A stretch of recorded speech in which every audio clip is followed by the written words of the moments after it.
আমি আসলে এখন সিগনিফিকেন্ট কাজ ছাড়া করি না। আপনারা দেখেছেন যে ২ মাস আগেই এই রিলিজ পেয়েছে আমার ফরগেট মি নট, যেটা চৌকিতে, এবং তার আগে আরেকটা ওয়েব সিরিজ রিলিজ পেয়েছে বিঞ্জে। সো আমি সিগনিফিকেন্ট কাজ এখন করতে চাই। অভিনয় তো সব জায়গায় করতে হয়, সেটা ফিল্ম হোক, ওয়েব সিরিজ হোক, নাটক হোক, সব জায়গায় একই কাজই আমার করতে হয়। আমার কাজটা 100% দিয়েই আমি করার চেষ্টা করি, কিন্তু আমি মনে করি যে আমার আমার মতো প্রজেক্ট যেটা আমি কাজ করতে চাই যে চরিত্রে, এবং সেটা ব্যাটে বলে মিলে গেলেই আমি আসলে করব।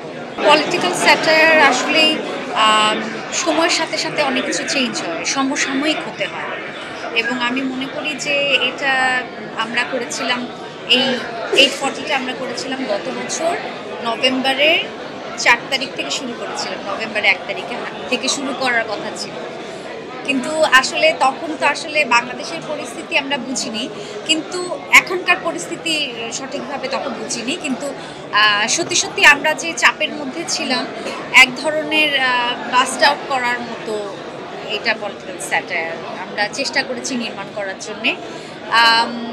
তবে ফাইনালি সব কিছু মিলিয়ে সেটা আমরা বহুদিন শুটিং করেছি। তার মধ্যে ফারুকী ভাই অসুস্থ হয়ে গেলেন, তারপরে আমাদের এই পলিটিক্যাল সিচুয়েশন চেঞ্জ হলো, সব কিছু মিলিয়েই আমরা একটা কংক্রিট কাজ করার চেষ্টা করেছি। তার চেয়ে বড় কথা হচ্ছে টিম ওয়ার্কের ব্যাপার। এই টিম ওয়ার্কটা অনেক জোরালো ছিল। আমি মনে করেছি যে এই টিম ওয়ার্কটা আপনাদের কাছে ভালো লাগার একটি বড় বিষয় হয়ে দাঁড়িয়েছে। আর আমি প্রথম কাজ করেছি ফারুকী ভাইয়ের সাথে, ফারুকী ভাইয়ের ডিরেকশনে, কিন্তু ওনার ছবি আলের কাজে আমি অনেক করেছি। এবং তার চেয়েও বড় কথা হচ্ছে যে নাসির ভাইয়ের সাথে আমার প্রথম কাজ, যদিও আগে একটা কাজ করার কথা ছিল, সেটা হয়নি। আমার সাথে মারজুক ভাইয়ের এই প্রথম কাজ, আমার সাথে সুজন ভাইয়ের এই প্রথম কাজ, কিন্তু সুজন ভাইয়ের আমি ডিরেকশনে কাজ করেছি।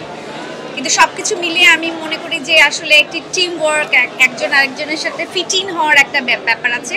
আমিও চেষ্টা করেছি যে একটি টিম ওয়ার্কের অংশ হতে, ওনারাও চেয়েছে একটি সুন্দর একটা টিম ওয়ার্ক গঠন করতে, এবং সেটা রেজাল্ট হলে আজকের এই 840। লোক চক্ষুর আড়ালে তো করিনি, কারণ রাস্তাঘাটের সিকোয়েন্স আছে, সব কিছুরই সিকোয়েন্স আছে।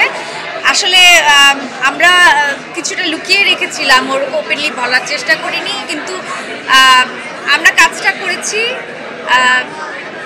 এমন না যে মানে তাদেরকে নিয়েই কিন্তু কাজটা করেছি। সো ভালো লাগলে আমাদের সার্থকতা।